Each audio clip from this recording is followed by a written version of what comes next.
I want to do something totally different in this video that I've never really done on my YouTube channel. And I want to share with you a recording of a strategy build that I did in my recent challenge, Kickstart Your YouTube Spark Challenge. And so what you're actually going to see in this video is my thought process and how I help clients build a YouTube channel strategy. How I review your current channel, things that I would change to make your channel do better, but then how to start building out a strategy by researching on YouTube, determining what videos are actually good videos for you to do, how to find niche neighbors and how to piggyback them. And like I said, this is a recording that I did inside of a free challenge, but if you want me to do this for your channel, I have strategy sessions available. So I'm gonna leave the link for 1 hour strategy sessions that you can purchase from me down in the description box below. And so this recording is just gonna give you a glimpse into what I do with my clients and what you could actually do working with me if you wanted a strategy session with me. So the very first thing that I'm gonna do is look at a channel from like an outsider perspective. And so first thing people see when they come to your channel banner. What am I gonna get out of this? What's in it for me? Why do I wanna keep looking down this page? So I see WordPress website business, but what am I getting out of this? What is the value that I'm gonna get? What are you gonna be able to help me solve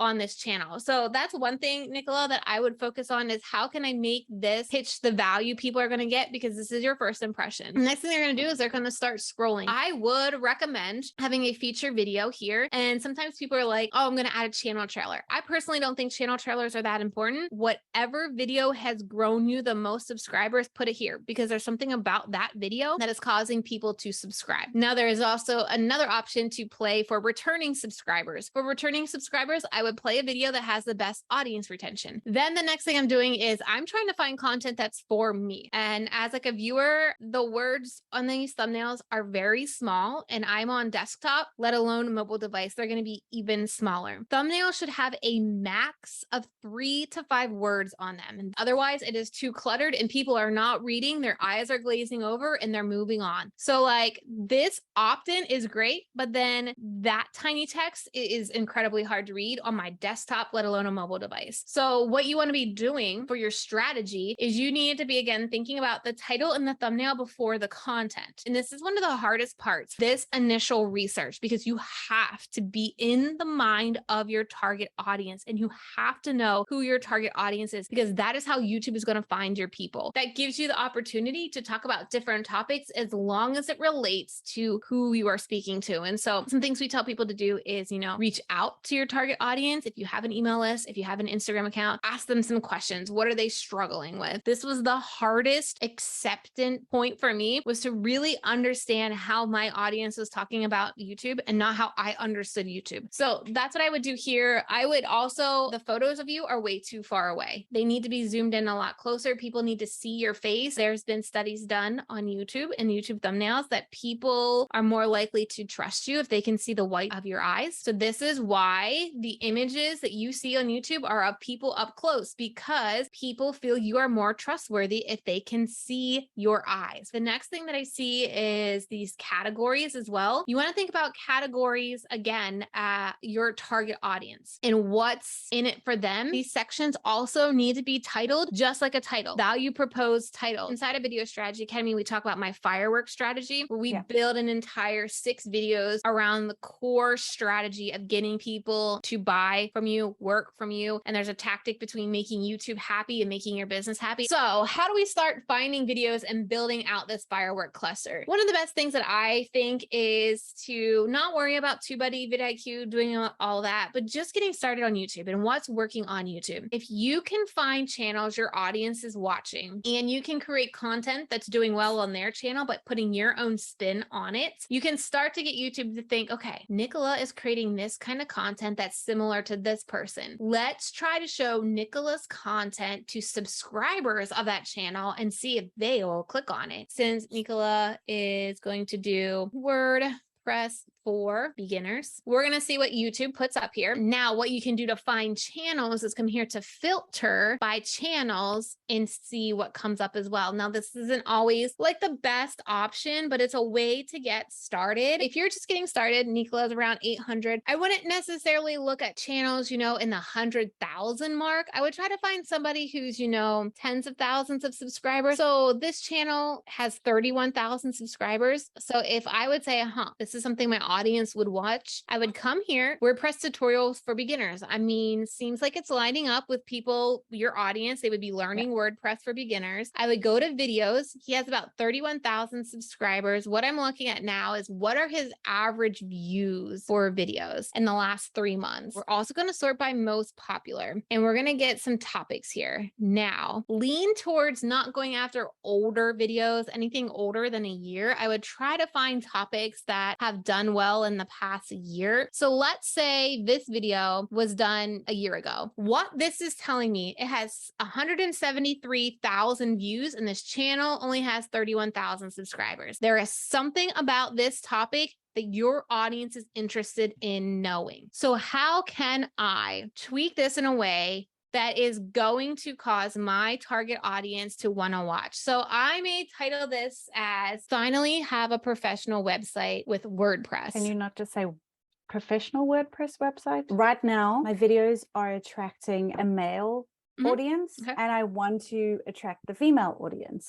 And so Pretty would do it, whereas I think if I made it like professional, it would just continue with the male audience. Yeah, I would say Pretty. You would also want to adjust it with your marketing of your thumbnail, making your thumbnail more feminine as well. Finally, get a pretty website with WordPress. And then I would put like in parentheses, WordPress tutorial for beginners, so that if they're interested in that title, they're going to look at it and they want to make sure it's for beginners. So that's something that we add in our titles as well. I try to keep my characters on my titles less than 60, but sometimes just to get the click, I may add a little bit extra. That's how I start figuring out content ideas. This one, I would also probably recommend this. So when I am creating firework videos, my firework cluster, and I start with my core, this needs to be like the value video, like very valuable, making people think, wow. Let's go back to piggybacking, because like I said, if you're not sure who your neighbor niches are, that's kind of the process we would go through. It will take you a lot more time than that. But I think another great example that you could piggyback off of is Louise Henry, and she does Squarespace, but you could do very similar videos, but for WordPress. This is a very similar one that we just walked through in the last example, Squarespace tutorial, how to get started on Squarespace. What we do as well is we dive into these comments. These comments are a gold mine to dig into and see where people are getting stuck, see what pain point they're having, see what they're asking you about. And then not only could you make sure you address that in your video, or it could help you create another video from the comments. I'm already seeing here how to get started with Squarespace SEO. That could be a Spark video for you. You could start talking about WordPress SEO. And at the end of that WordPress SEO video, you say, okay, now you understand SEO, but let's get your WordPress site looking pretty. Watch this video next, right? So that you're sending from the Spark video to the core video. It really gets down to understanding their need and their pain point. Why are they here? Why are they in YouTube searching WordPress, and how to get started on YouTube? Where is their pain point that you can help them address? I think sometimes though, a lot of my ideal clients, they don't know that they need WordPress. So it's more about like, you've got a business, why do you need a website? And then I don't know if that's kind of a Spark video. So at the end, it kind of goes into, well, you know, I kind of recommend WordPress, and I've got a, you know, that core video. Yep. So let's do that as well, because these make sense then for them to go to your core video as well. Okay, let's try, do I need a website for my business? Not bad. Maybe that's a different way. Do I need a website for my business, as opposed to how to create a website for your business? Maybe that's what people are searching for instead of this. Harry actually has written in the chat,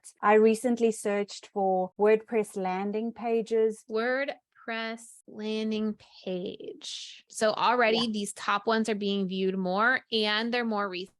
This could be a good test video. And I always recommend test videos to try and see, does it open up your audience? Or, you know, it could go great and it could go bad. And with a test video, you just let it test. Just some more comments here. Carrie says she searched for best simple, fast WordPress theme to start with. And that may be your second cluster, where you're talking to people who know WordPress already. And so that would build on it, right? If you did a first cluster for the DIY people, like we just talked about, where you're introducing them why WordPress, you're taking that cluster to that next part of the journey. Now you're talking about WordPress and you're diving in a little bit deeper with WordPress, but you're getting those new people in too. And so, yeah, this is how you can really start spider webbing and making these clusters that continue to drive new audience and new people to your channel while still serving your current audience, because you never want to alienate your current audience. You never want to go like so far advanced where your current audience is like, wait, what?